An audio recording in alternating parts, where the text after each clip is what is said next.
3 ingredients lang ito at madaling lutuin. May masarap ka ng kutkutin.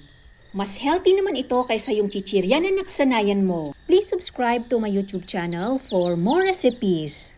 Kamote, dapat nakabalat na bago timbangin para hindi kasama ang balat sa timbang. Hiwain ng maninipis.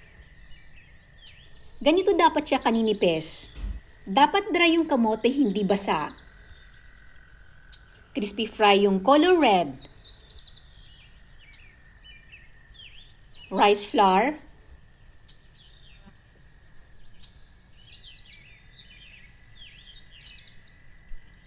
Magpainit ng mantika.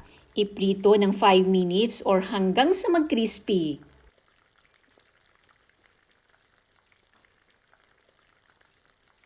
After 5 minutes, remove from heat. Diretso sa strainer para tumulo ang excess na mantika. Maraming salamat po sa panunood hanggang sa muli na pagbahagi ng madiskarte recipes.